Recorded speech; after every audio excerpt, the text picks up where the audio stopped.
Truth Sports Network. Survive in Advance is brought to you by MyBookie.ag. To find out more about MyBookie.ag, you can click on the banner at the top of gruelingtruth.net. You click on the banner, and you will get a free $1,000 cash bonus up to $1,000. So make sure you check out MyBookie.ag. We are also brought to you by Seat Giant, which you can go on Seat Giant and use the promo code LEGEND to get a discount there. And I am your co-host, Mike Goodpaster. And right now I would like to welcome in my co-host, 1981 national champion, Steve Risley. How you doing? I was trying to write something down on your opening, but it's probably not worth the effort, so don't worry about it. How do you get up to $1,000 bonus on $1,000 thing with MyBookingBuddy.ag? What do you have to give to get $1,000? It's MyBookie.ag. Okay, what do you got to give them to get $1,000 bonus? Because I want to give $1,000. What do I got to do to get $1,000 bonus? Well, you put in $1,000, we'll add $1,000 to it. If you put in $500, there you go. $500 to it. Today we have talk a little bracketology conference tournament previews from Fansided and Busting Brackets. Brian Rauf, how you doing, Brian?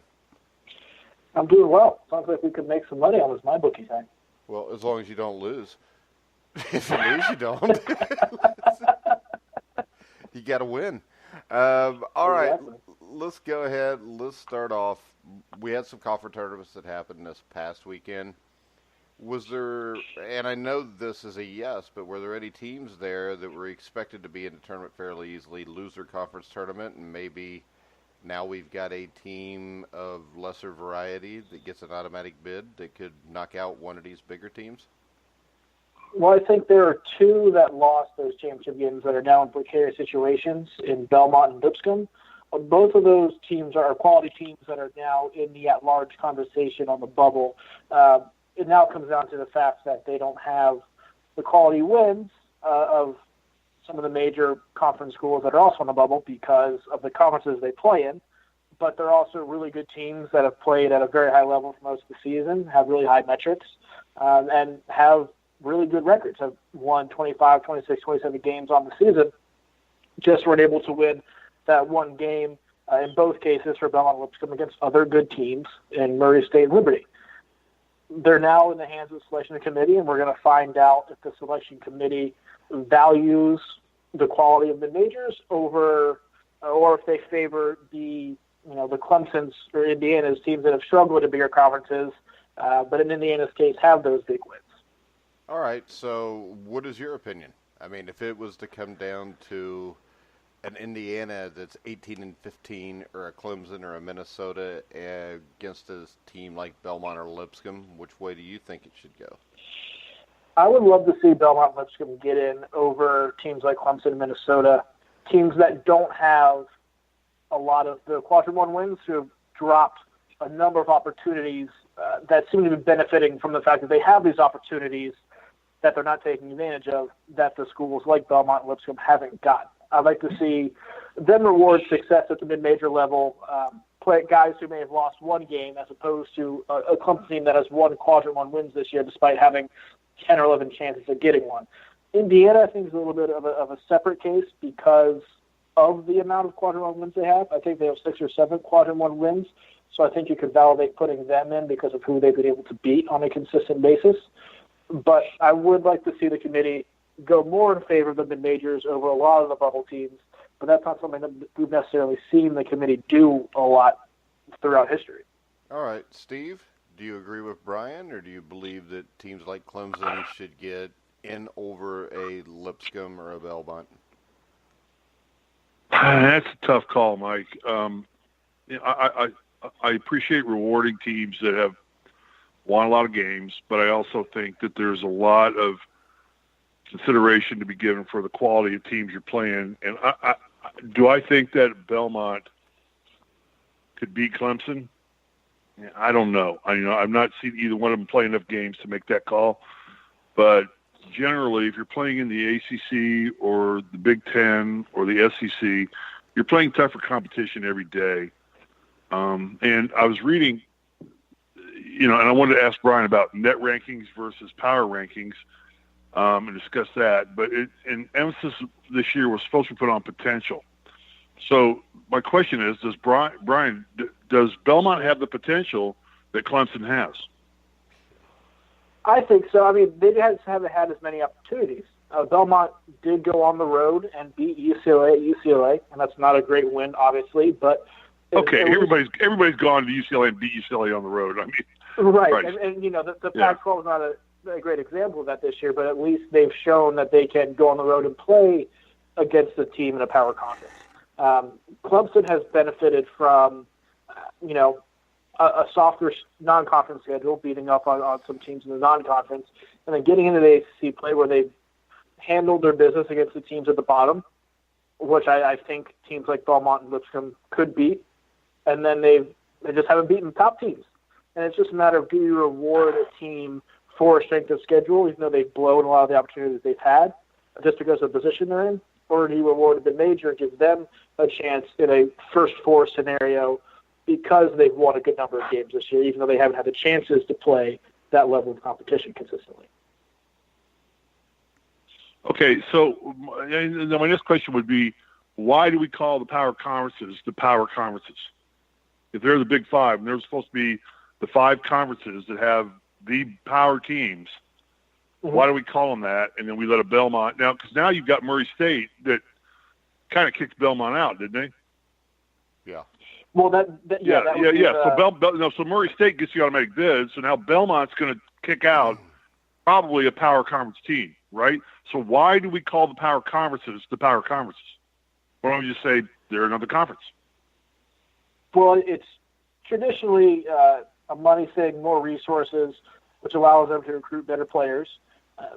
But being the 8th or 9th team in a power conference doesn't necessarily mean you're a better team in this particular year than, the top seed, or I guess in both cases, in Belmont and Lipscomb's case, they were the regular season conference champions in their respective conferences. So do you reward that, or are you okay with going to the 8th or 9th best team in the ACC or the Big Ten simply because they're in the ACC or the Big Ten? So, Mike, can I ask you a question? Mike? Yep. That's what I'm here for. I love you. What's more important, winning the conference championship or winning the conference for the regular season, in your opinion, as a coach? Because you're a good coach. Winning the conference championship. There you go.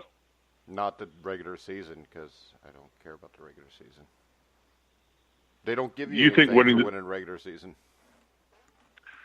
That wasn't my question. I know the automatic bid goes to the conference championship team, but what's more important, Mike, is going through a course of 20 games in the Big Ten and winning it outright, and then getting upset by Indiana, who's a hot team right now at 18-15, and taking the automatic bid and pushing a Belmont, who you've been in favor of all year, or Lipscomb. I get that.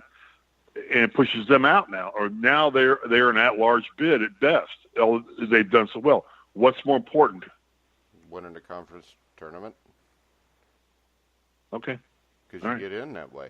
And the thing is this, when I look at Ohio State, if it comes down to Ohio State or Belmont, I mean, come on, let's face it. Ohio State, if they played Belmont wins 8 out of 10.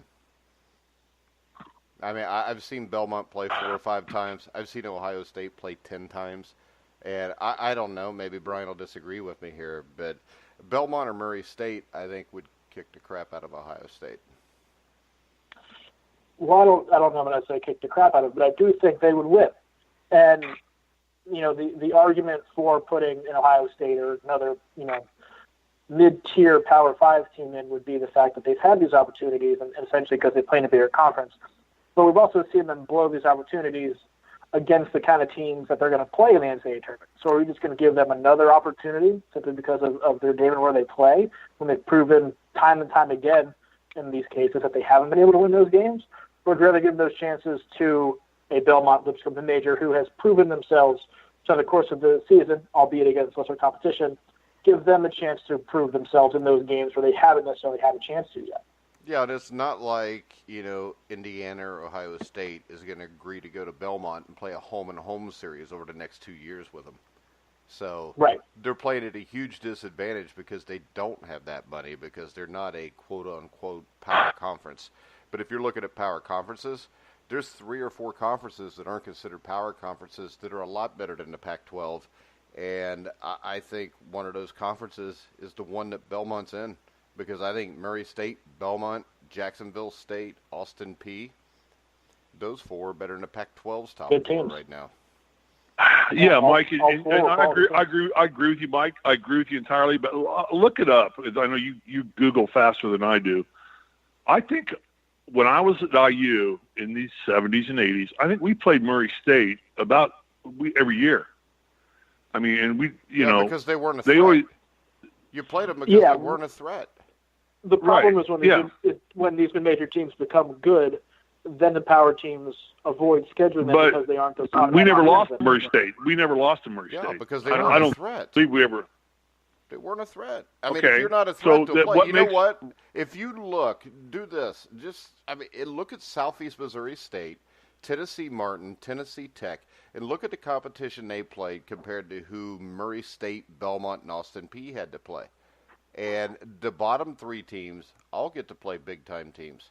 The top 3 teams very seldom do. And so Mike, go ahead. No, I'm sorry. No, you go ahead. I'm sorry. I apologize. No, well, I'm not going to remember. Just go ahead. My question is this: if Murray State is not a threat, why is Murray State more important than Ohio State? Murray State is because Ohio State. You talked about 1981. I mean, right now.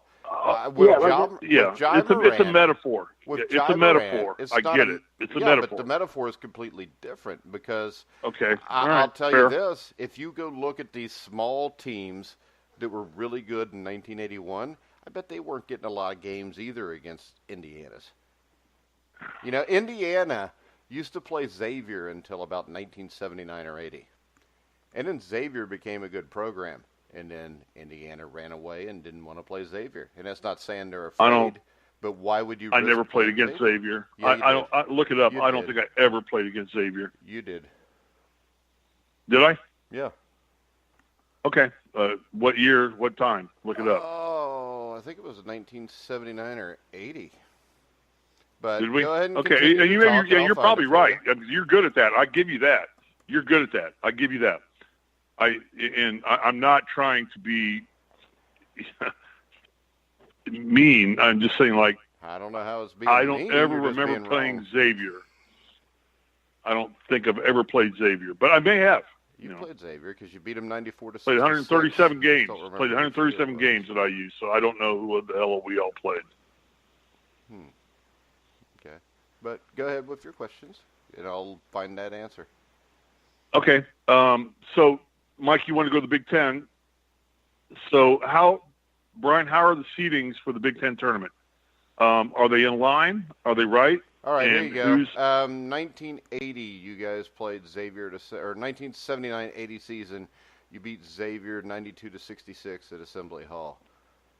And if you look at it, in 1980, you beat Miami of Ohio 80 to 52. Miami of Ohio is a team that when they got Ron Harper in like 83 or so, nobody wanted to mess with again. You played UTEP, but you played them because Coach Knight and Coach Haskins were close friends. Close friends, right. Yeah. Mm-hmm. You played Toledo. You played Brown. There you go. So this is the thing. When you look at it, Toledo's a lower-level MAC team. So is Miami of Ohio. You guys didn't play the better MAC teams like the Central Michigans and stuff back then because it's not wise. Why do you want to risk? We didn't play Central Michigan with who was Danny? Who was the big guy from Central Michigan at that point in time? Danny played for the Pacers. They had a Brains. What was his name? Brian. Who was the guy that? Brian's probably old enough to even know. He doesn't know. Too young. Danny. He played for the Pacers. Mike, who was this guy? Danny Robinson. I just can't. I want to say Danny Robinson, but I think it's right. I don't think it's right. Yeah, but the point in all this is this: when they play teams from smaller conferences, they play the smaller teams because the smaller teams are going to be happy going to play once at IU and not getting a return game. Right. Well, what we did was every year we had the Indiana Classic, which was us and 3 shit teams that came in and got their biggest payday of the year. because they played in front of 18,000 fans at Assembly Hall on television and got their money and walked away, and they lost.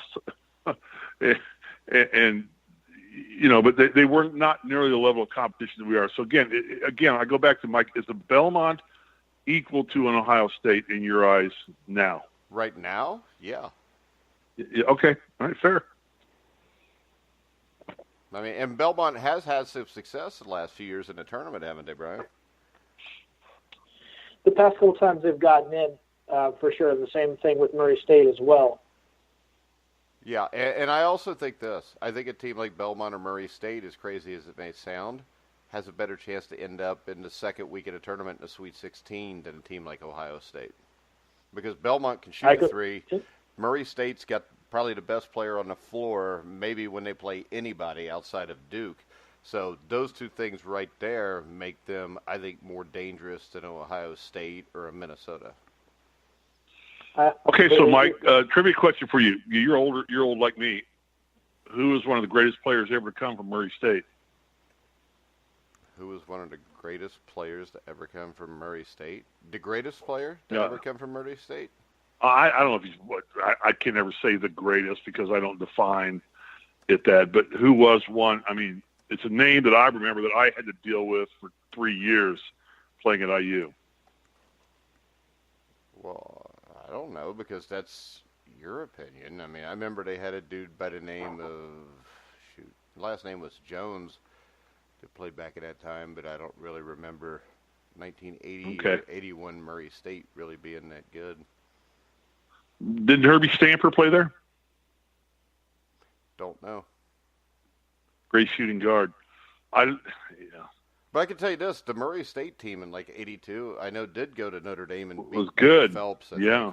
No, they were good. Yeah, they were good. And the best player I remember from there, I don't know, but I think the coach's name was Ron Green, and they were pretty good actually from 78 through 85. Did you guys play them between 78 and 85? I think I played her. We played against Murray State, I think, 2 or 3 years. I remember Herbie Stamper as being a guy that when I look at and I have all of the books that I have of taking notes and things in practice. I just keep seeing Herbie Stamper. So what you're telling me is you didn't take any notes about the 1980 Xavier Musketeers? No, I didn't at all. All right, so we didn't care. When we look at the Big Ten, I think you're looking top-heavy, Brian. You've got Michigan, Michigan State, Purdue. Is there anybody outside of that can win this? Because when I look at it, the way IU's playing right now, if they could somehow beat Michigan State for a third time, I think they've got a shot. But outside of that, I think this is basically a 3-team battle. I agree. And I think the way the bracket set up worked out perfectly for Indiana, because if they got any of those top teams other than Michigan State, I don't think they would have had as good of a chance. But because of the way they played against the Spartans this year and the way they match up against them, we've obviously seen it work out in their favor. I think Indiana is fine as long as they beat Ohio State in that first round matchup. I believe that's who they play, right? Is it Ohio State or is it Minnesota? Yeah, they play Ohio State. Yeah, I think as long as they win that, they don't need to beat Michigan State to worry about their NCAA tournament chances, kind of moving forward in this conversation. But outside of them, I could see some teams maybe winning a game or two, pulling off an upset over one of those top 4 seeds to make it to the semis. But the final is going to end up being, I think, 2 of those top maybe 3 seeds. Yeah, I think you end up Michigan State, Purdue, and I think Purdue wins it, Steve. I want Purdue to win it. I just don't know that Painter is a good tournament coach. I don't want to piss on him because I like the guy. He's a friend. But I think this Beeline or it's Michigan, Izzo or Beeline, Michigan State. Indiana's coming on, but they're not there yet. They're not ready. Ohio State, but I think it's still Michigan. I could say this. Yeah, I like Indiana's chances to win the Big Ten Conference better than Wisconsin, who's the number 4 seed. Oh yeah, Indiana's playing hot right now. Indiana's playing great basketball right now, and that's where I kind of got into the original question was, with the rankings, the way they're trying to do the Ken Palm and the quadrants, it's all about potential. That right now, does Indiana have more potential than Purdue right now, Brian? I'm not going to go that far yet. But I think they're on the same level in terms of what they've shown and their ability to beat top teams. Purdue is just recently done it more consistently. Yeah, recently. Yeah. I think they're on the same level. I mean, they're 18 and 15 or 17 and 15 or whatever they are. I don't even know what their record is. One of them, like 18 and 15? Who, Indiana? 17 and 14. Yeah, 17 and 14. Okay. So, the body of work is not there, but the potential is there. Correct, Brian? Yeah, and they've showed that potential at times. Just the consistency factor has been the hard thing for them. Okay. So who wins the Big Ten tournament? Mike, who wins the Big Ten tournament? I say Purdue. Okay. I say Michigan State. I think that Indiana game will be close, but it's also really hard to beat a team 3 times in a year. Steve, who do you got? Yeah, I got Michigan. I think Beeline is a great tournament basketball coach, and he's got more talent than Michigan State because Michigan State is still hurt. They're still missing players. But Michigan State has Cassius Winston. They'll have the best player on the floor. Mm-hmm. Yeah. That's why you put 5 on the floor. Yeah, but the team with the best player usually wins. Okay, fair. That's why if you watch the NBA, Bird, Magic, Jordan, they dominated. I'm not disagreeing with you, Mike. I said, yeah. I just said I think Beeline, with the level of talent that Beeline has, is better than what Izzo has at Michigan State right now. Although Michigan State beat Michigan this week. At Michigan. But I think at Michigan, yeah. I just think, it's a little tougher situation in tournament time. But that's just a call. Yeah. Let's go to the ACC. Who do you think is the favorite here? I mean, you've got Virginia, you got Duke, you got North Carolina. I'd say the favorite has to be – who's the number 1 seed? Virginia with Duke and Carolina at 2 and 3? Yep. Okay, so if I had to pick this tournament, I would pick Virginia just because they don't have to play the semifinal game against North Carolina or Duke. Yeah. If Zion is healthy, if Zion Williamson is healthy, I'm picking Duke. And I've kind of gone by that mantra all year where when he's healthy, I think they're clearly the best team in the country. And when he's not and they're playing without him, it's been clear, I think they're 3 and 3 over these last 6 games. It's clear they're nowhere near the same kind of team. If he's healthy, I think they'll win. If he's not, I would count on a Virginia-UNC title game, in which case I may lean the way of UNC. The way they're playing right now, they won 14 over the last 15. Of course, that one loss was to Virginia, but it was a very close game where Virginia got hot late in that one, which ended up being the difference. If they were to rematch in the finals, I would like UNC to win that rematch. Yeah, and when I look at this, Steve, the thing about this conference, I think it's the best conference there is out there because you got no doubt. You got Florida State, Virginia Tech, Louisville, and Syracuse, and all are capable of beating any of those top 3 teams on a given night. I don't know that any of them are good enough to win 3 or 4 games in a row against that kind of competition, but those are 4 teams that 4 through 7 are probably more dangerous than any other conference in the country. So, agreed entirely. Bobby, you're out there. Is Zion Williamson coming back? I mean, is he going to make it for the ACC tournament? Are they just resting him, or is he still healing?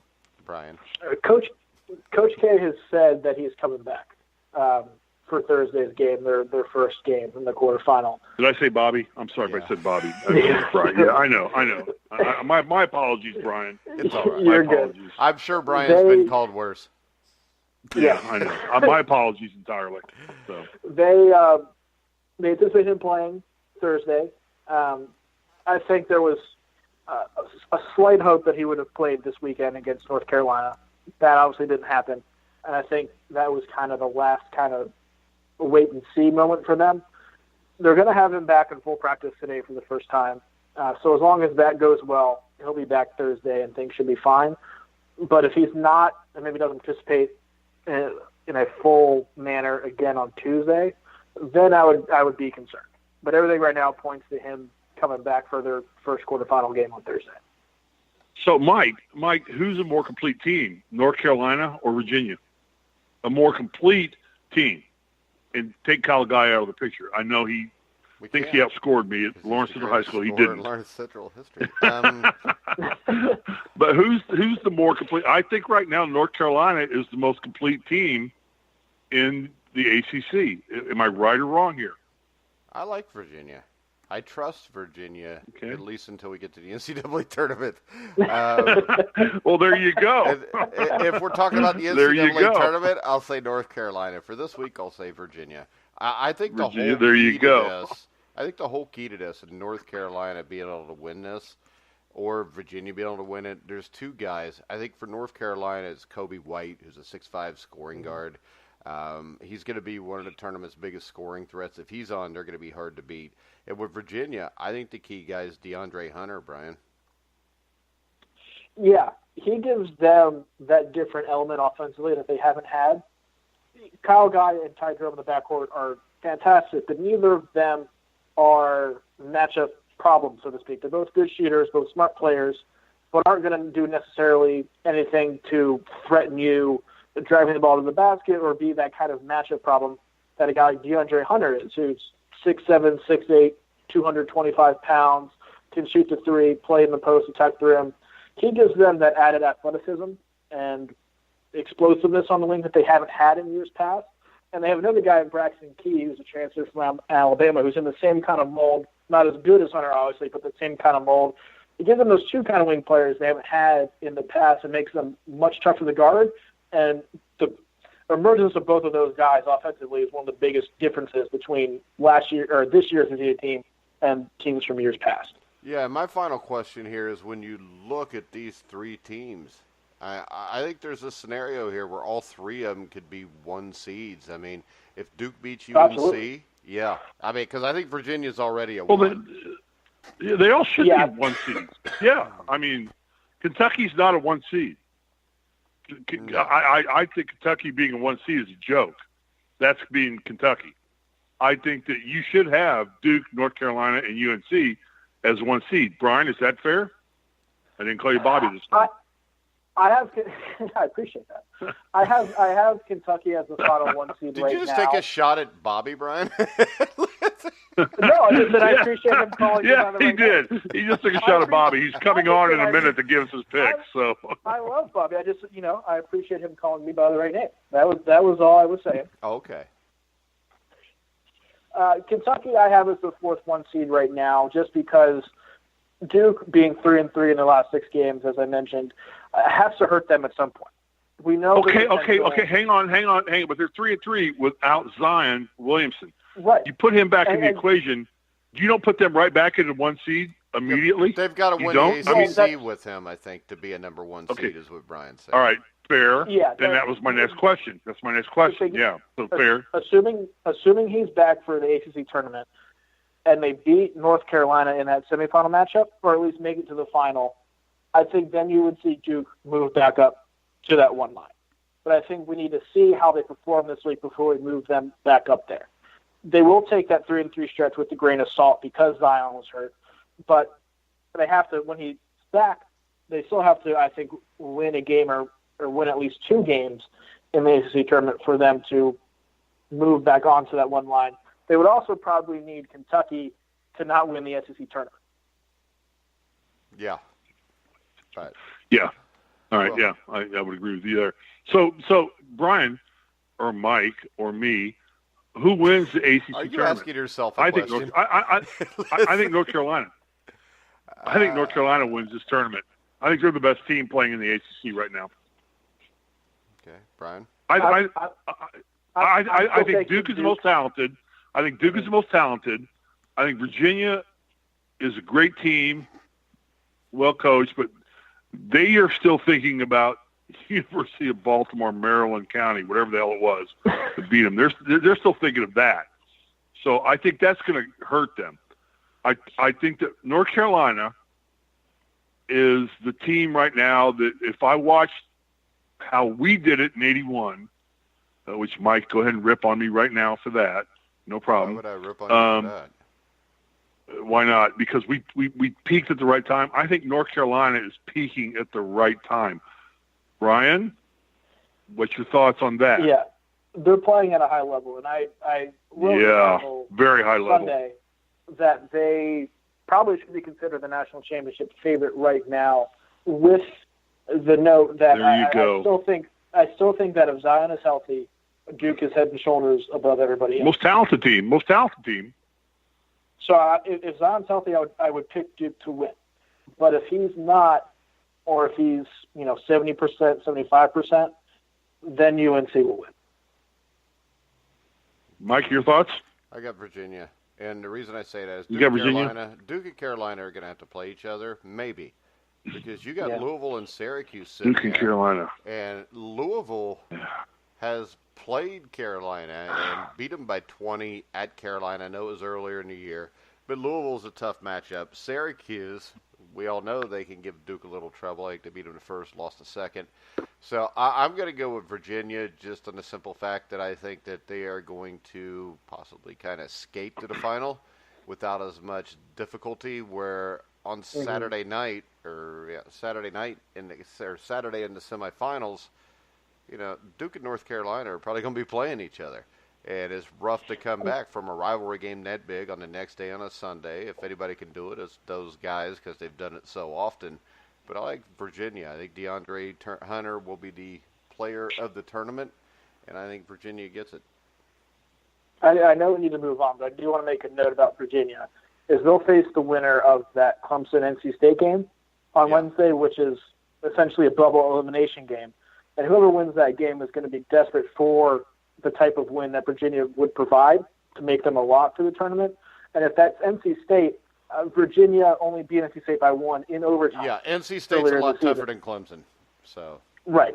So that would be maybe an interesting matchup to watch should that happen.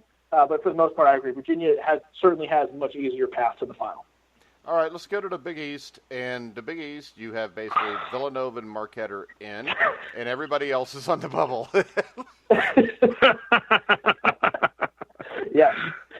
I mean, this is a conference where I don't think there's a team below 500, is there, Brian? Okay, but Mike, is this a conference where because I think this is the best conference in basketball because they beat the crap out of each other. I used to think the Big Ten was that way. I think the Big East does a better job now than the Big Ten. Am I right or wrong, Mike? They're all good. Like you said, there's nobody under 500. Yeah, but right? You also got to remember this. If you just had 10 teams in the Big Ten, they all tend to be above 500. So 500. What they've done is this is, the Big Ten without Northwestern and, Nebraska and Rutgers. So when you look at it, if you match them up with the Big Ten this year, and I don't think the Big Ten's that good, but if you match them up with the Big Ten, they're going to come up short probably 7 out of 10 times when you match those top 10 teams together. But it's still it's a solid conference. What's the deal with Villanova? Are they, Mike, Brian, are they good or not? I mean, they're up and down. They're like getting beat, winning, getting beat, winning, getting beat, winning. How do you feel about Villanova? They're okay. I think they're kind of in a stretch like Duke, where I think they're 6-6 in the last 12 games. All 6 of those wins have come at home, and all 6 losses have come on the road. So they're not a team that necessarily, at least of late, has traveled very well.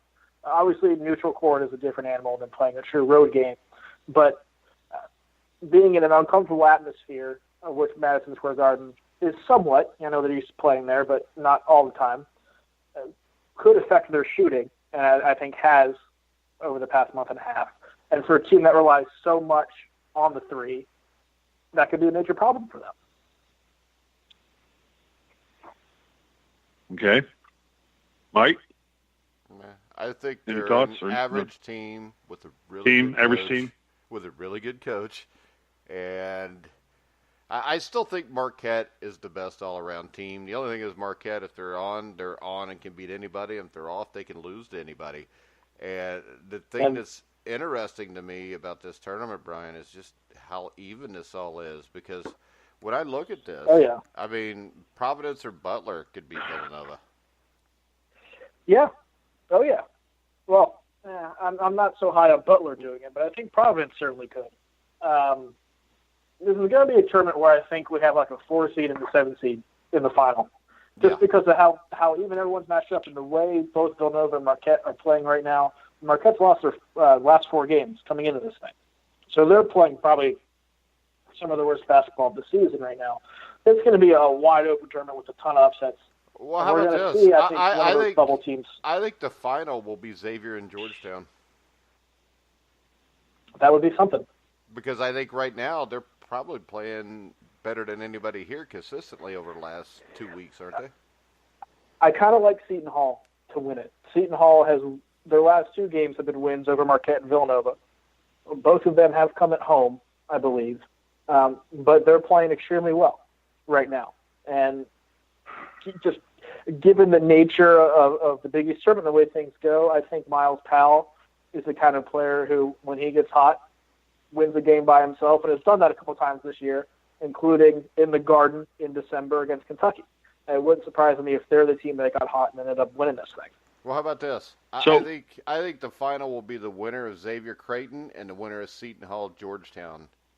Those 2 will play in the finals. There you go. Neither of you 2 have mentioned St. John's. Mm-hmm. Well, we just watched them get destroyed by a Xavier team that did not have their best player. So it's hard to get too pumped about it. All right, okay. And really with St. John's, it's been a while since we've seen it. Bring it up. Yeah. I didn't attack you. I just... Yeah. I like St. John's chances in the NCAA tournament more than I do in the Big East tournament. Shamori Pons, who's their best player, starting point guard, is really, really good. The rest of their team is very up and down. And when you scouted a team and are as familiar with the team as the other teams in the Big East are with St. John's, it's harder to beat them than it is for a team who doesn't see them in that style of play very often. And I think a lot of the teams in the Big East know how to play St. John's a certain way that St. John's struggles with. So St. John's certainly has the potential to win a game and go on a run, but I haven't seen them maintain that level of play at any point this year. All right, so who wins the Big East, Steve? Oh, I think Villanova does. I can't go against Jay Wright. I can't bet against him. You know, I just think he's a coach who knows how to win one and done games and how to win championships. So I can't go against him. I mean, you know, but I'm an idiot. I admit it. All right. As you will tell me right now that I'm an idiot. So Brian, go ahead. Why would I tell you you're an idiot? Brian? Seton Hall. Okay. This is an interesting tournament day because everybody picking something different. I think Xavier wins it. I think it's the best tournament in of all of them. I think the Big East is the best tournament going right now. The 2 extra days of games for teams that aren't even going to make the NIT playing each other. There you go. Well, I mean, it's true. I mean, you don't see a bad team play. No. You know, I'd rather. I'm not knocking I think you. what they ought to do at each conference is maybe just cut it down to the top 8 teams in each one, so you don't have to see the crappy ones. That may not be a bad idea. There you go. Coming from the man who wants everybody in the NCAA tournament. What about the Big 12, Steve? You know what? I don't follow the Big 12 at all. I'm going to defer to Brian on that one. Kansas State, Texas Tech, Iowa State, Texas Tech. I'm going to go with Texas Tech. Just based on what I hear you guys talk about, I do not follow the Big 12 to any great degree. Yeah. Brian, Texas Tech? I think Texas Tech. I think Iowa State was dangerous, but they're 2-6 in the last 8 games and are kind of playing their worst basketball at the wrong time. I think they're more likely to be upset early than make a long run. I think that's the case for the NCAA tournament as well. Kansas, again, I don't trust them away from Allen Fieldhouse. They might win a game, but I don't trust them to beat one of the higher seeds later on in the tournament. I think it comes down to Kansas State and Texas Tech meeting in the final, in which case I trust Texas Tech's. Both of them are great defensive teams. Kansas State is very inconsistent offensively. Texas Tech was like that earlier on in the season, but over the past month and a half, have been lighting teams up on offense as well. They have the offense now that complements the defense. The best player in the conference, and Jarrett Culver, obviously. So I think it's going to be the Red Raiders, and I don't know it's going to be much of a question. So, Mike, is the Big 12 really truly a Power 5 conference? Yeah. More than the Pac-12 12 okay. is. Yeah, I mean, you still... Well, yeah, well, no, and we'll get to the Pac-12. We haven't even got to Pac-12 yet, but yeah. I mean, when I watch them, I'm not sure if TCU and Oklahoma really should be in the tournament field unless they do something great this weekend. I think they're both going to be bounced quickly, basically probably by what, quote-unquote, are called mid-majors. I mean, because I think if they were to bump into Murray State in the first round, they're going home quickly. And I hope they do. Brian? Yeah. And we can get some points. But go ahead. Brian, comment? I mean, I just I just don't agree. follow the Big 12. You know, I think TCU needs a win, at least one win in this tournament, or else I think they're probably out. Oklahoma, because they got the win over Kansas, I think they're safely in the NCAA tournament. Texas might be the other team that has to worry about getting a win the most because I think they're only 16-15 right now, which everyone kind of scoffs at Indiana's record, but Texas is worse. And they have some good wins, but don't have the top wins that Indiana has. And if they lose the first round, they're going to be 500. And I don't know, I don't think the committee can put a team that went 500 overall in the tournament. Yeah, I don't even think you could barely put a team like that in the NIT. Yeah, exactly. This would be my sidebar question. Right now, on today, is Indiana playing better than Oklahoma right now? Oh, yeah. Yeah, oh, yeah. Okay, so why would you think Oklahoma should be in automatically? Indiana is a bubble team. Well, I think Indiana would have a chance to go further in the tournament. Oklahoma just has a better resume.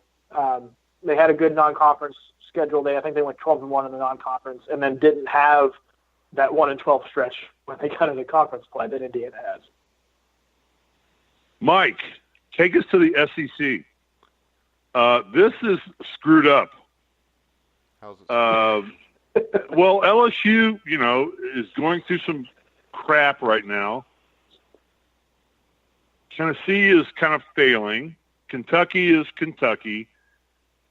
Let's talk SEC. Who comes from here, guys? Well, I think the biggest question entering this tournament is, can any of these three claim a number one seed? I think Kentucky is in the best position. No. Kentucky is in the best position, and Kentucky could. Yeah, they could. They easily could. I mean, what if Duke or North Carolina lose? And one of them's going to lose in the semifinals. If Kentucky comes through and has a couple wins, they're still Kentucky. They're Kentucky, and they would have wins against Tennessee and LSU. If they beat Tennessee and LSU, and let's say North Carolina loses to Louisville, or Duke loses to Syracuse, which are both possible, I think Kentucky's still got a shot. I don't think, no matter what LSU does, that they should be a number one seed.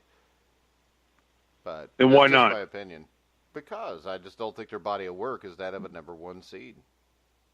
Okay, but you've been hyped on LSU. I mean, you and I have had think they're a really argument. Good team, but it doesn't matter. We're not talking about who we think could make a Final Four run. We're talking about a number one seed, and a number one seed, you're supposed to have the four teams. I think this is my opinion, at least, with the greatest body of work over the entire season, because you want the four best teams, and the four best teams are usually the most consistent throughout the year.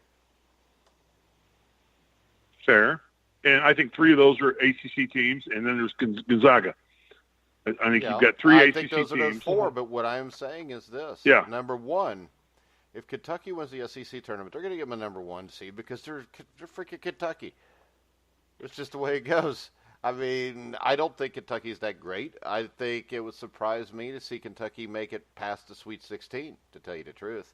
But they're Kentucky, so they're going to get the benefit of the doubt.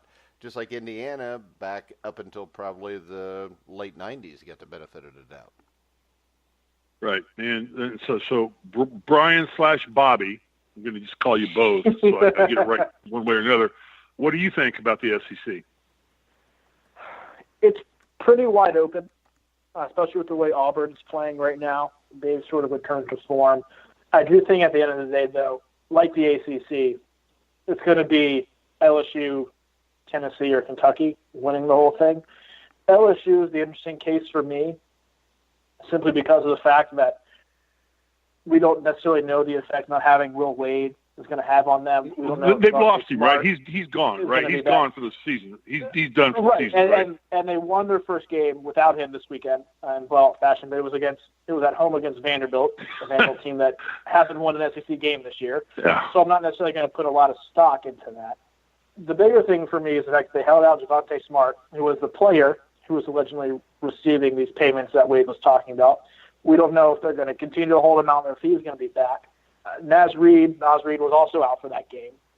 They assume he's going to be back as well, but there's more issues here than just Will Wade.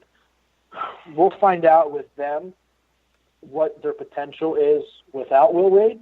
I think in this tournament, in terms of thinking about the NCAA and a potential Final Four run that me and Mike have talked about. But they're going to need both of those guys, Smart and Reed, if they're going to do anything. If they're going to challenge a Tennessee or Kentucky in the SEC championship game. I do think because of that, Kentucky will end up winning it because I think Kentucky's a better team than Tennessee, who has shown some faults over the past couple weeks, past month or so. And Kentucky is a flawed team, but given what's going on in the SEC right now, I think they have the best chance to win it. Okay. Mike, any comments? About what? Do you want me to pick it?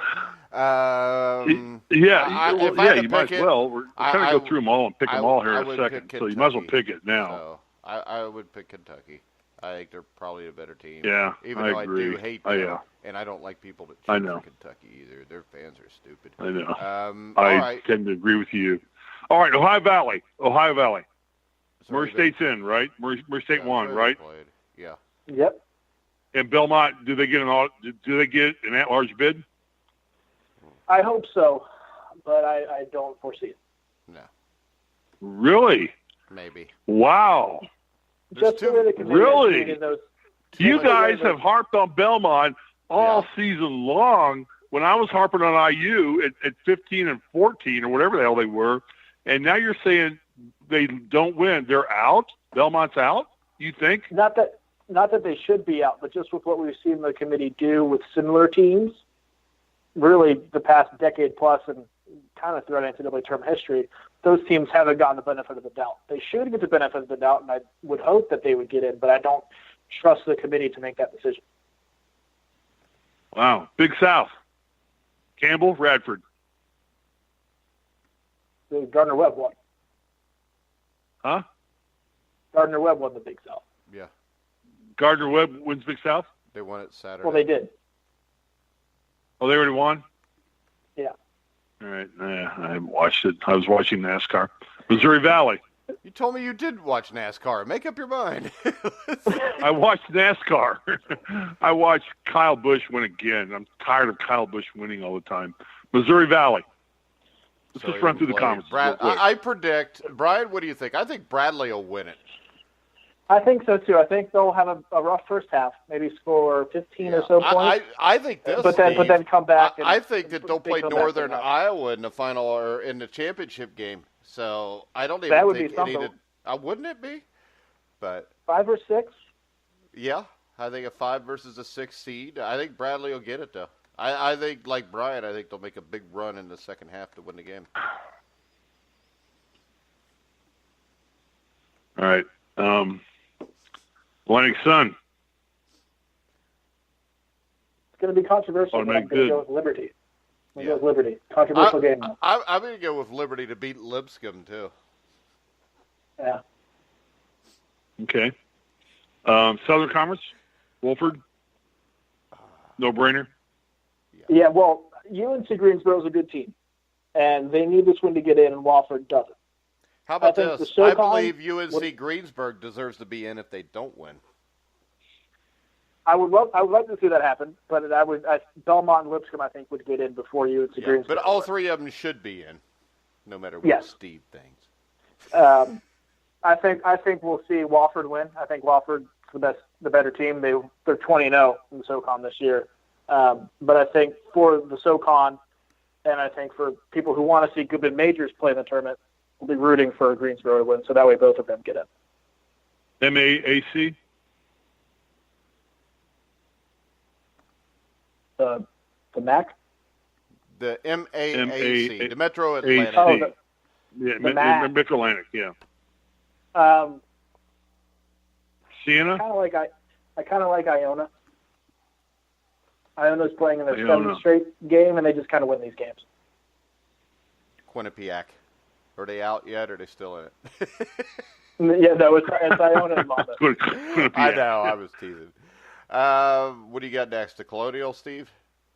Yeah, Colonial. I'm going down the same list you're going down, so just run down the list. Go ahead. Colonial's next. Yeah. Northeastern? Charleston? Hofstra. Hofstra's got the best player, and Justin Knight Foreman. Definitely got the best player. Best okay. All right. Yep. Cool. Horizon? Northern Kentucky. Northern Kentucky. Yeah. Very good. Northeastern? Robert Morris. Fairleigh Dickinson. I've got to go with Farley Dickinson. Because Fawn Leibowitz is kind of like the same name, and she was the girl that in Animal House that Otter was going to go see. Kind of the same. She was at Farley Dickinson, so I got to go with Farley Dickinson. I got to go there. West Coast Gonzaga, obviously, right? No brainer there. Yeah. Patriot.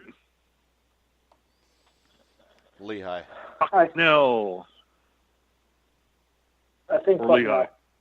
It'll be Bucknell. Well, Okay. I think it's Bucknell and Colgate, the championship, if I'm not mistaken.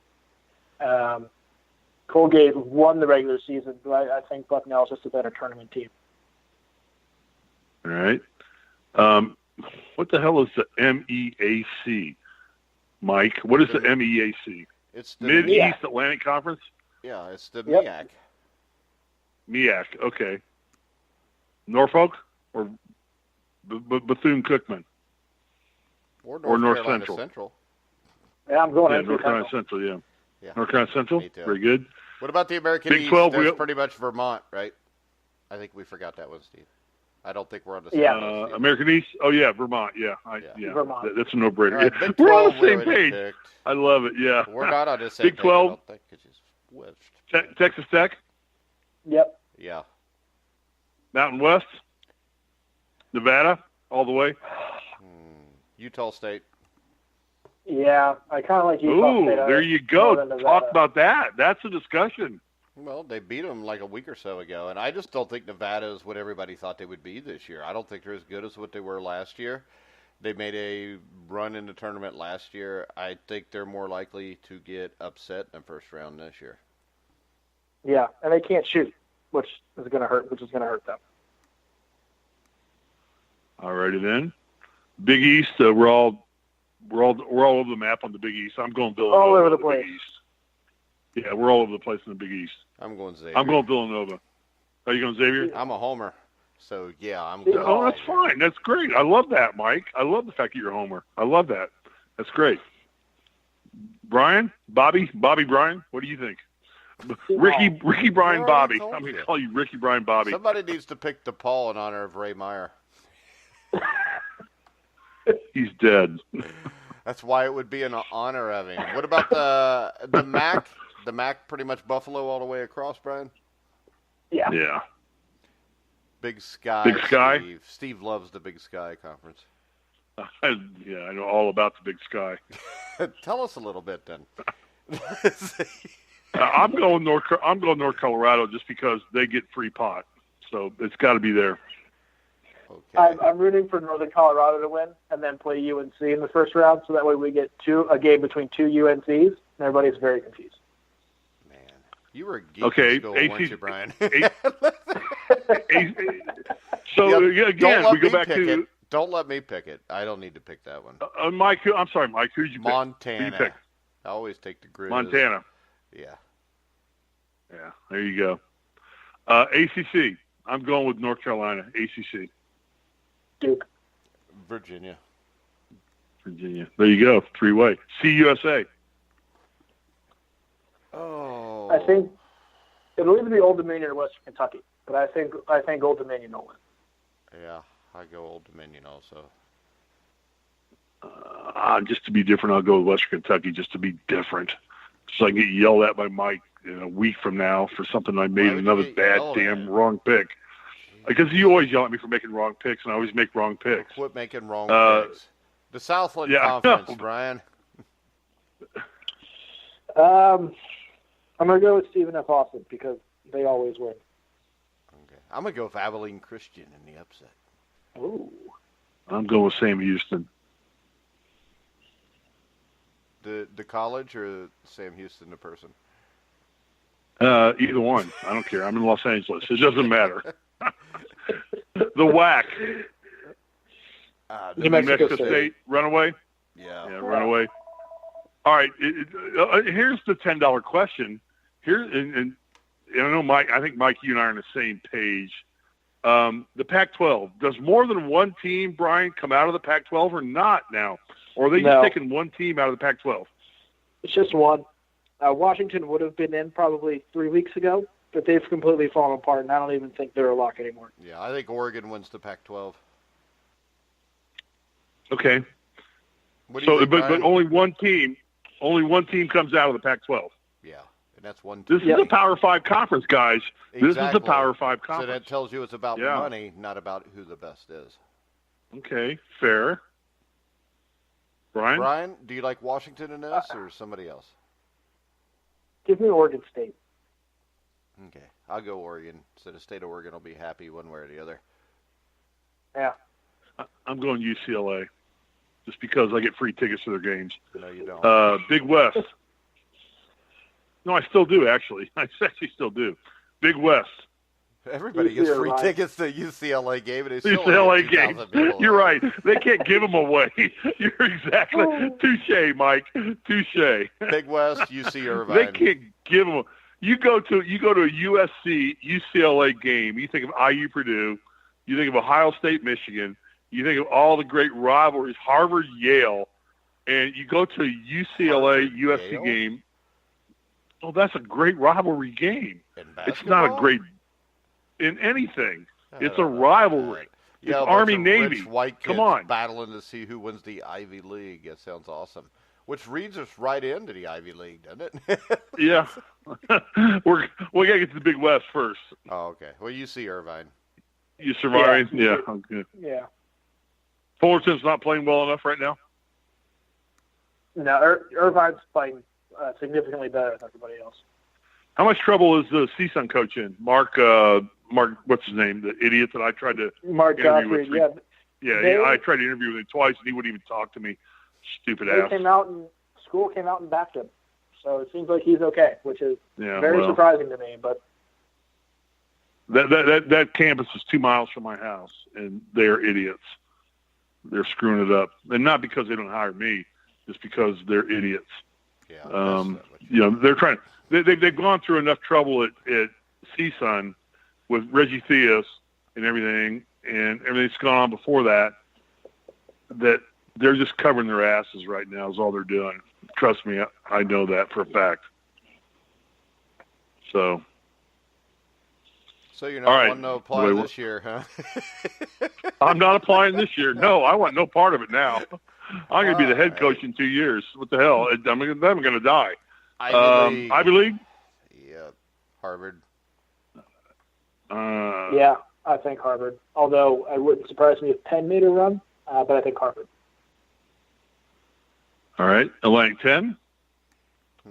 Where's that played at? Brooklyn still?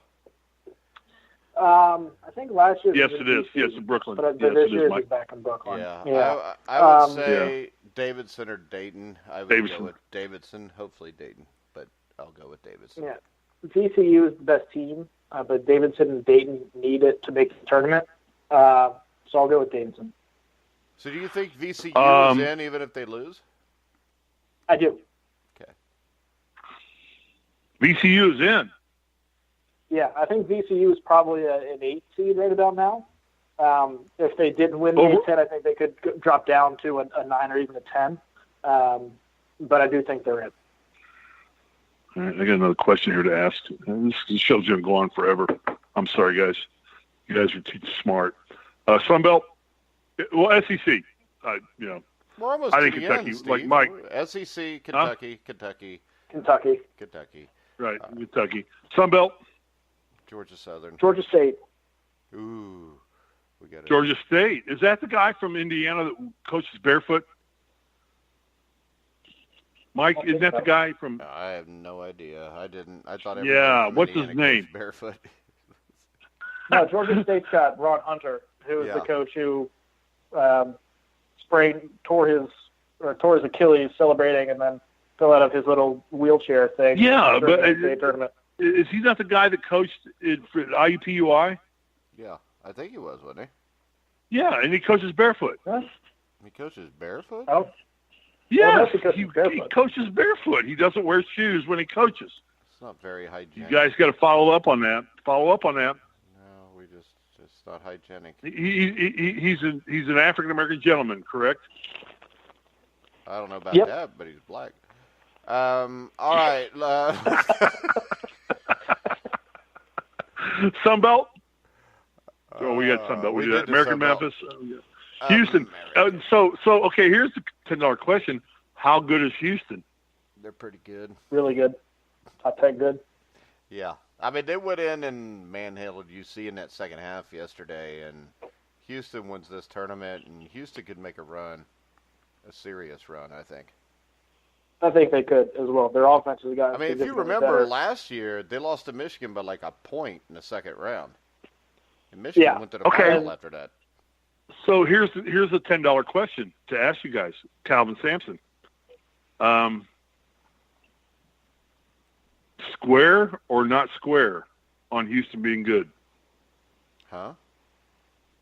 Yeah, cheating or not cheating? Doesn't matter. I mean, if we did cheating I mean, or not he's cheating, been accused of cheating everywhere he's been. There's 300 in 18 or 15 schools in NCAA college basketball, and I would say if you asked that question and got the truthful answer, the majority would be cheating. So it would be cheating. Yeah, exactly. Yeah, but the question Calvin should be, Sampson, will he get caught? Yeah. Okay, so that Brian, cheating or not cheating? Is he doing it fairly, or is it coaching talent, or is he buying shit?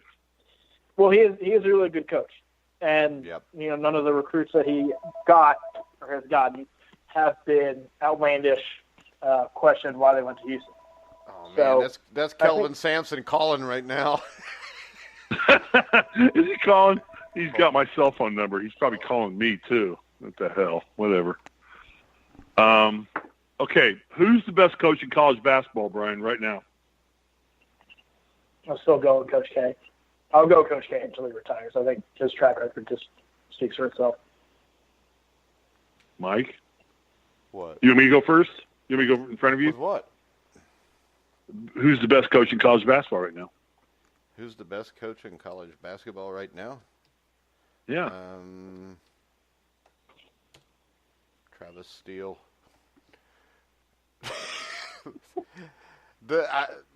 Here's my question. I don't think it's that big a deal because I think it's Coach K no matter what we want to think. But my question is, I think me and Brian both had a vote on the Coach of the Year with the United States Basketball Writers Association. Who did you go with? Mm-hmm. Did you go with Beard or Painter? I went with Sampson, Calvin Sampson. Oh, okay, Sampson. There you go. So that answers your question. It's Calvin Sampson. Brian thinks he's the best coach in the country this year. I went with Painter because I thought Houston was going to be a top 10 team anyways. And if I remember right, you said, Brian, that they weren't going to be as good. And then Steve chastised me for saying that they would be a top 10 team at the start of the season. Yeah, Mike, I thought they would be. Mike, I love you. I just took a shot at both of you at the same time, so chill out. Yeah, I thought they'd be solid, but not anything like this. I think, bar none, it's Mark Few. Mark Few is the best coach in college basketball right now. He gets more out of less. When I think of what I had with Bob Knight and the limited amount of talent we had, and we had Isaiah Thomas. We had Isaiah Thomas. I get that. And he was one of the greatest college basketball players of all time. But I think that Mark Few gets the most out of his team that any coach does. So I would go with Mark Few. But I didn't get a chance to vote. I wasn't offered that opportunity. So, Brian, talk about net rankings. Because this is the new story now. Because I was reading at 3 o'clock in the morning in Los Angeles, net rankings. What does that mean, and how are we going to start seeding teams? Can we finish up with that, or do we need to go? Yeah, Mike. That. Let him get his comment. We'll get him off. Okay. All right. I'll make it quick. Essentially, it's the NCAA trying to replace the RPI. So think about the net the same way you think about the RPI in terms of the way it ranks teams. It's trying to do a better job than the RPI did, because the RPI had become very outdated. It's made up of 5 different efficiency metrics. So it's essentially a metric made up of different metrics. The NCAA has been somewhat veiled as to what actually goes into it, but it's a decent system. It still appears flawed to me, but it's better than the RPI, and it's just supposed to give the committee, it's one of the tools the committee will use to seed teams. It's supposed to give them sort of an objective measure for how teams have performed based on the teams that they've played. Can I ask one more question, and then we're done? Mike, can I? Go ahead. Just ask it. Should the NCAA at this point in time have kind of almost an election process and say, we're going to vote in the selection committee rather than just handpicking the people that make the decision? Brian? Mike, anyone? Comment on that.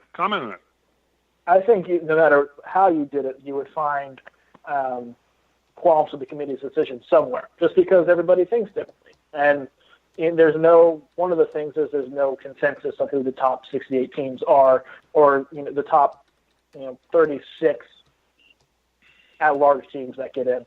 There's no consensus on who those teams are.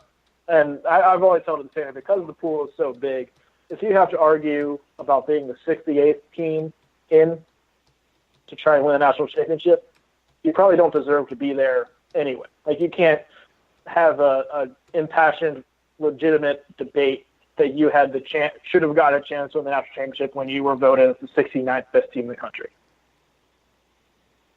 All right, so Mike, you live in Lawrenceburg, Indiana, which is just up the I-74. You go up the I-74. What interstate you go up? 71. It doesn't matter where I live. To Dayton. Yeah. Well, no, it does matter where you live, because you're going to go to Dayton. Does Indiana? Are they worthy of a playing game, or are they worthy now of a spot in the championship? I think if they beat Ohio State and lose to Michigan State, I think they're 12 and they're a play-in game. Now, the question to me, and we'll finish with this, Brian, is this. How high up could Indiana go if they win the Big Ten tournament?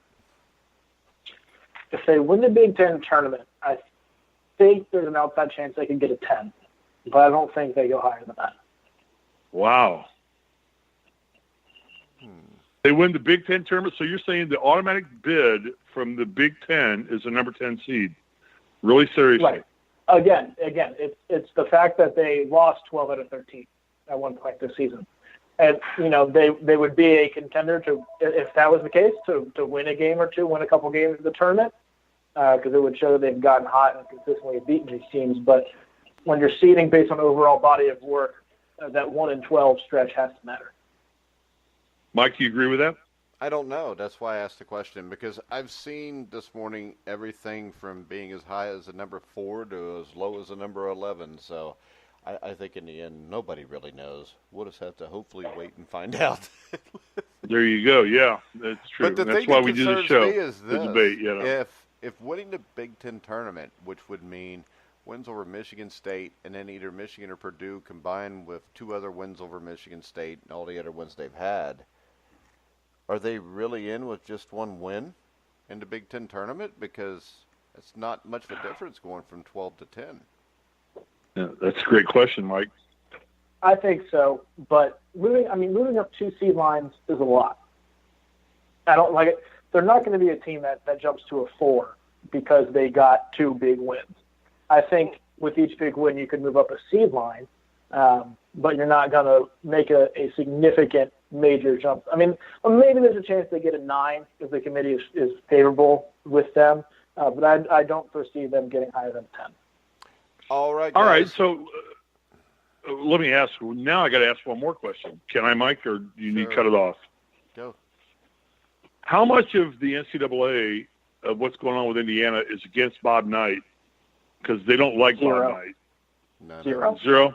Okay, very good. Zero. Okay, very fair. All right, then we're done. That's Wrap it 20 up. years ago. Yeah, I know, but we can't let it go. We still want to compare Archie Miller to Bob Knight, and we can't let it go. So I just wanted to ask that question of how much do they still, because Miles Brand was, in charge of the NCAA, and, yeah, okay, let it go. We're good. All righty, guys. We are going to come back with On This Day with Bobby Sheridan from the Sheridan Report. And I want to thank Brian Rauf again. Remember, you can find him on bustingbrackets.com.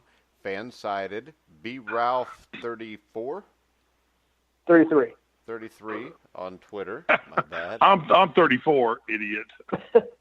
You haven't been 34 in 26 years, Steve. All right. How's the Brady Bunch house? We are going Lucas to go ahead and wrap up this section. We will come back with a quick 5 to 10 minute On This Day with Bobby Sheridan right after this. Thanks, Brian. Hi, Thanks, I'm guys. Mike Goodpaster from the Thanks, Grueling Brian. I'll Truth talk to you Sports later Network, today. and I'm here with just one simple message. If you're watching the games, it's time to start making money. The Grueling Truth has recently partnered with MyBookie.ag, an industry-leading sportsbook website, who reminds you that where you bet is just as important as who you're betting on. And that's why the Grueling Truth urges you to check out MyBookie.ag. In addition to the usual thousands of odds, money lines, proposition bets, and futures offered on MyBookie.ag daily, they also have in-game live betting and a mobile site that makes wagering on the go easier than ever. So join now and MyBookie will give you up to a free $1,000 cash bonus on your first deposit. Just enter promo code TGT50, that's TGT50, to take advantage of this offer. You can also go to thegruelingtruth.net, click the banner at the top of the page for MyBookie.ag, and also get the same benefit and the same $1,000 free cash bonus on your first deposit. So visit MyBookie.ag, courtesy of the Grueling Truth, and enjoy winning today. MyBookie.ag. You play, you win, you get paid. All right, guys, we're back on Survive Advance. Once again, we want to thank Brian Rauf for coming on the show to talk a little college basketball this morning. And, of course, I'm my good pastor with Steve Risley. And right now from the Sheridan Report, we have Bobby Sheridan. How you doing, Bobby? I'm doing great this morning, Mike and Steve, and I'm in Indian Wells, California. I'm going to be attending the ATP professional tournament today, and I'm real excited to see Lucas Weiss's buddy there from Canada, Felix Auger-Aliassime. He's an 18-year-old kid that is taking the tour by storm this year, and he's a Canadian, like I said, and I'm excited. I'm going to see his match today with a Japanese player by the name of Nishioka, and that's going to be going on about 3:30 Pacific, and I'm getting ready to head over there in a few hours. I've never been there. I'm excited to see a professional match there. Is that All right. Lakita? It's in Indian Wells, which is about 20 minutes Indian from Palm Wells, Springs. Yeah. Indian Yeah, Wells, yeah. and the stadium is just huge, Steve. It's a Yeah, it we're there looks all the time. impressive. Yeah, we've been there. We go there. Oh, That's okay, our cool. vacation spot. So we Oh, know. awesome. So Yeah, well- we just go to PGA West and out there. Yeah, for and we have friends that own property at Melrose. Not Melrose. What's it? Yeah. All right, never mind. Go ahead. All right, so today Yeah, but- we are going to, with just an On This Day, because at 2 o'clock Eastern every day from here on out, Bobby will be on the Sheridan Report where he will break down all of the evening's sports wagering.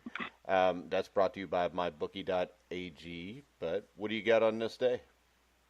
So what you're On saying, this Mike, day- is you don't want me on the show anymore? No, what I was saying is we have a sponsor called MyBookie.ag that wants a betting show, so that's where we're going to do it. All right.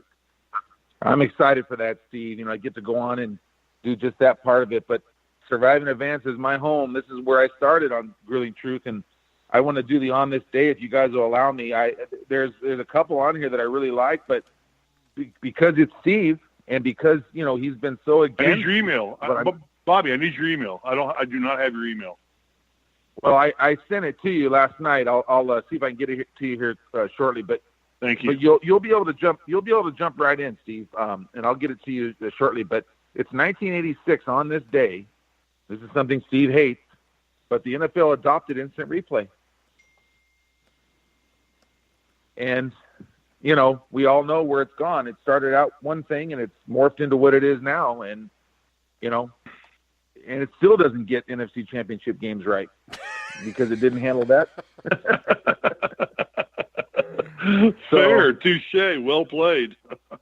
All it does is just aggravate us, all those timeouts and delays, and did the ball move a centimeter in his hand and everything else. But, I guess we're better off with it. I guess that's a whole other argument, and, Steve, that's not to get you riled up. But no, guys, I'm fine with instant replay. I think on black and white calls, instant replay is a great thing.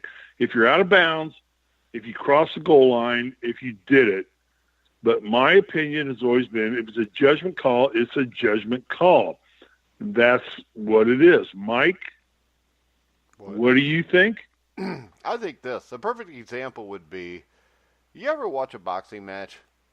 And you have money on it. I rarely. I rarely do watch. I don't. And then right.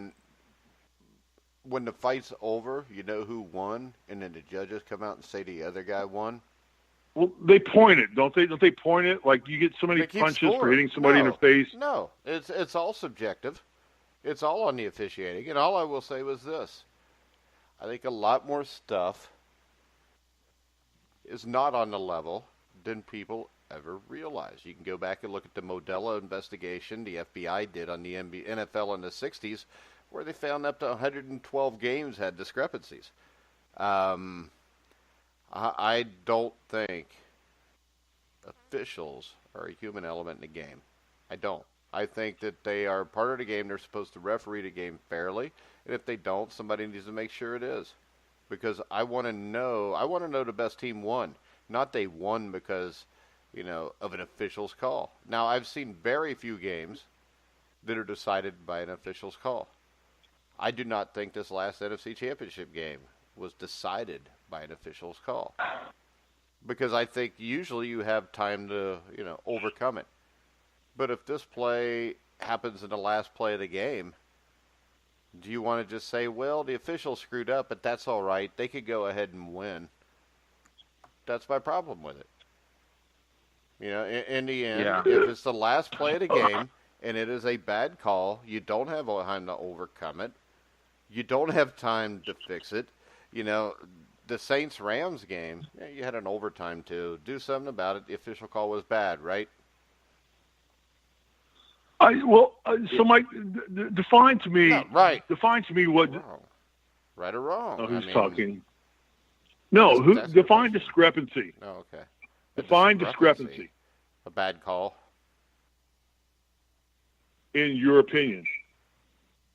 No, it would be a bad call. If you're a Rams fan, it was a great call. If you're a Saints fan, I can tell you what. If I'm a Rams fan, well, I'm using that again as an example. We got lucky, I know. And the thing is this: you stuck the wrong team in the Super Bowl because of it, and they got their asses thumped. If you put the Saints in that Super Bowl, they may not beat the Patriots, but we're going to watch a far better game than what we're going to get because some official decided to not throw a flag, and there was two of them standing there looking right at it. And we got a worse game for it, and we did not have the two best teams play. And I think to say that that's okay because they could have overcome it, you shouldn't have to overcome it. I mean, the officials should not be so. If I have never got a team ready for a football game, and then, you know, when we do our 2-minute drill at the end, I've never said, oh, wait, there's a bad call. We got to move back 15 yards and now kick a field goal, because you don't plan for that. Because they're supposed to be right. And I know that there are human error, but if you could eliminate the human error and get the proper decision, why wouldn't you want to do that? Absolutely. Well, Mike, I think where you were going with this a little bit where you're going with this, and I think it makes it even more prevalent now, is with sports betting. The NFL is endorsing it. They've got deals with Caesar's Palace, and all the sports leagues are bringing sports betting on board now, and they should. Which is going to raise this more into question whether the bad call is legit or maybe something else is going on. We've got to make sure. We have to make sure now that everything to our best ability is on the up and up and checked and everything. So it's even, it's I agree with you, Mike. We have to now. The integrity is involved more than ever now. So, Yeah, I think there's enough to overcome in a sporting event that you shouldn't have to worry about overcoming a 50-year-old dude that's a little overweight trying to run around and keep up with 25-year-old professional athletes. Just my opinion. I just don't know why you would. If you can get it right, why wouldn't you? I mean, I understand what you're saying totally, Steve, that there's things to overcome, but, you got to overcome somebody getting hurt or somebody fouling out. You shouldn't have to overcome some fat guy that didn't turn his head quick enough to see a play or just didn't have the balls to throw the flag. Right. Well, how about Mike? We're talking about NFL. Go ahead, Bobby. We're talking about NFL specifically today, was 1986 today. But what's your opinion, Mike, on the NCAA, all the stoppages on, that you see now in the last 3 minutes of those games? This is the problem. The problem is, if it is conclusive, within the first or second time you see it, so just call it. Quit acting like dumbasses, and maybe put somebody up in a booth who was following along, that while he's trying to figure out if the call was right or not, the other guy can figure out where the time should be on the clock, and you just go to it immediately. The other thing, you talked about 1986, and the thing that I remember about 1986 was that the instant replay concentrated on plays of possession. That's fumbles, receptions, muff, those involving sidelines, goal lines, end lines, line of scrimmages, maybe 11 or more on the field. That's the only thing it covered. And the thing that I remember about it was this. Almost everything was upheld because they didn't want to make their officials look bad. So I think like 75 or 80% of the calls that year were upheld. So when you look at it, they stopped using instant replay for a few years after that, then had it voted back in a few years later.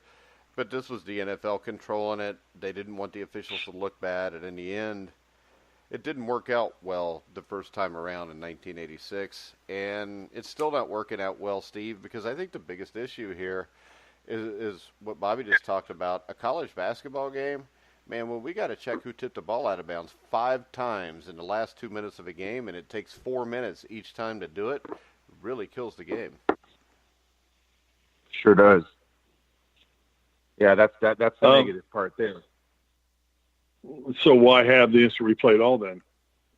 Oh, I don't know. Because you want to make sure to correct winner. Because I still would rather sit there for an extra 10 minutes and get the correct winner than to just haphazardly let some dumbasses screw the game. Yeah. Yeah, and I'll tell you this. Much into this. The coaches and players work too hard to have it the call not be at least, especially on who the ball went off of. But like I said, Steve, what they need to do is they limit it. You got a minute to figure this out. And if you can't figure it out in a minute, it's inconclusive and the call stays. I would agree with that 100%. But I also think that, I'm probably at least 10 years older than both of you guys. Bobby, I have no idea how old you are. Mike, I think you're 50. 10 years younger than me. The sport was played in a different way when I played. So my view of it is different. It's like that was just a part of sport was adversity. That's not adversity. I know. It's not adversity. It's not adversity. Well, it is adversity. It's incompetence. Well, that has nothing to do with you or the way you're playing the game. Okay. I just don't think it does, Steve. I mean, it's not. Adversity is playing with a sprained ankle or, Landon Turner fouls out. So what are we going to do? Isaiah's got 3 fouls. That's adversity that you have to deal with in a game. There's no reason to have an incompetent official be part of that too. And I'm sorry, most officials are incompetent. I mean, I don't know whether it's the training or whatever, but I don't know too many times I've watched a Big Ten basketball game in my 50 years where I thought, man, that was really well officiated. And I don't know why they're not held to that standard. I mean, if a guy is constantly missing calls, he should be fired. You know, if Archie Miller goes 10-18 next year, they're going to fire him. You know, they're not going to tell IU fans, just chill out. You got to overcome that adversity because the dude's failing. And there's too many guys that fail that are allowed to continue to go. So, I mean, is that corruption? Probably. Because why would you want to keep officials around that suck better than you can control them? Yeah. And your college coach would have liked it, I'm sure, because the way, as hard as he worked and the preparation he put in to have some. Who are you talking to? Are you talking to me now, Bobby? Are you talking to me? I'm talking to you. Your college coach. My college coach baited referees and made referees look like idiots. But that doesn't matter. Don't even go there. Replay. He knew how to bait them and to get them into making calls go his way. We're talking instant replay, though. Yeah. Instant replay on a black and white call. But no. The preparation time that he put in, he would have wanted it in. Trust me. Nobody worked harder than that guy. Nobody worked harder, Steve, than your team and that coach. He would not have wanted anybody instant that puts replay. that Bob work Knight in would is not have want been it. a fan of instant replay because he used the referees. All right. Okay. All right. No, Bobby, you're absolutely wrong here. Trust me. I played. He I used know the man for 45 the years. referees to bait them into calls to get things done that were the way he wanted to get them done. Right, which is adversity was part of the game. Right, judgmental exactly, calls, and it made it part of the game. The more and if he was able to get the referees on his side for judgmental calls, those are calls that aren't replayable. Those are calls that aren't replayable. Ticky-tack fouls. ETA Sports designed games, and you have automatic reset buttons. The stupider it gets, you take you take it out of the game. And you're a pitcher in baseball. Really, you think that? Really? You're a professional athlete. You played at a higher level than I did. And you think that you didn't brush the strike zone? That you didn't fight the strike zone every time you did and said, I've got to get the umpire to look at this pitch. I got to make him believe it's a high inside. It's a high outside. Listen, when the ball is a strike on the outside corner to end the ball game, I want to call a strike. When a play at first base is called against me, not the game, and I just not won the game, the ball Bobby. game because I got a ground ball, and it's called against me, then I'm pissed off. I want the call right because I'm going to win it right. And you're going to cheat the system as much as you possibly can. You're going to brush the outside. You're going to push it high and inside. You're going to do everything you can. Get somebody swinging a bad pitch. Get somebody to call a strike on a ball. You're going to do everything you can. And don't I'm glad you're an athlete that wants it called wrong. You can't do that. Well, I'm as an athlete or a coach, I want it called right. So, yeah. No. I don't know of any coach that wouldn't support instant replay, Steve. I mean, the ball's tipped out of bounds. You want the right call. I mean, if Bobby Knight or Gene Cady, the ball they think is theirs, you don't think that they would want them to go over and look at a monitor and get it right?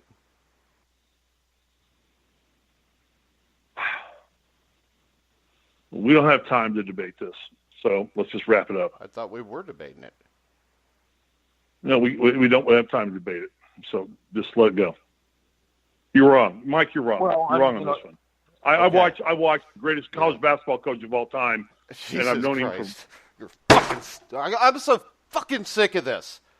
I seriously am. I'm sitting here looking at a quote from Bobby Knight in 1993 saying he wishes there was instant replay so these stupid effing officials would get the calls right sometime. That's what I'm looking at. I mean, I coached for a long time, and I don't ever remember, not wanting a call overturned that was wrong. I mean, I don't understand this. You could sit there and talk about the adversity thing, but if you're a coach yourself and you know that the ball should be your team's ball, you're telling me you still don't want them to give it back to you because they were wrong. You don't want a chance to prove them right? You know, I watched Bobby Knight in the 1987, and I was there at Riverfront Coliseum. Indiana played LSU. Remember when he slammed his hand down on the phone and the phone goes off? And he's pointing at a fucking TV monitor saying, look at this. It's not off on Callaway. It's off on LSU. And he got a technical foul for it. And you're going to tell me that he's not going to want them to review that during the game?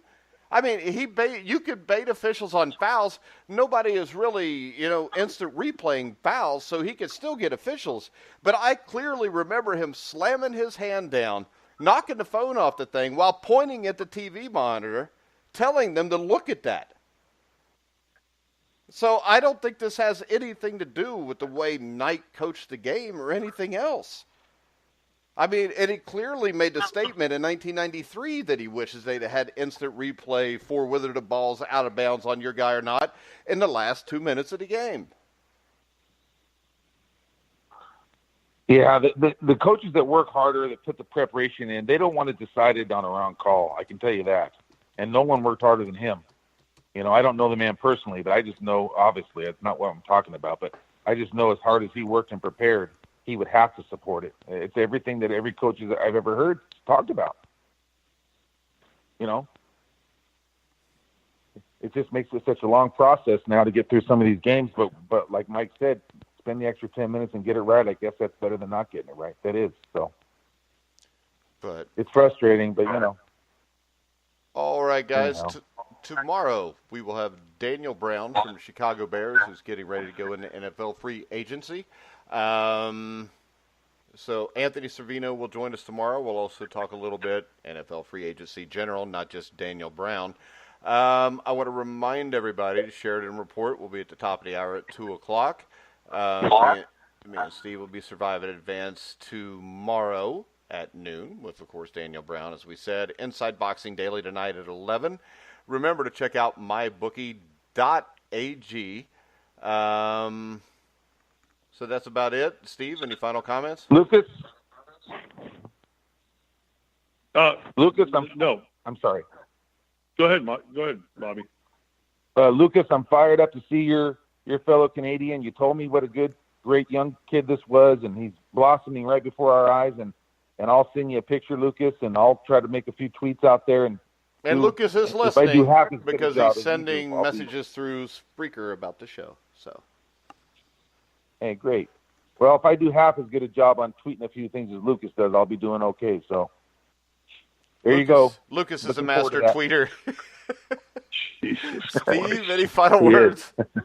No, not at all. We need to do a show on this at a later date. We'll do a Bobby Knight show.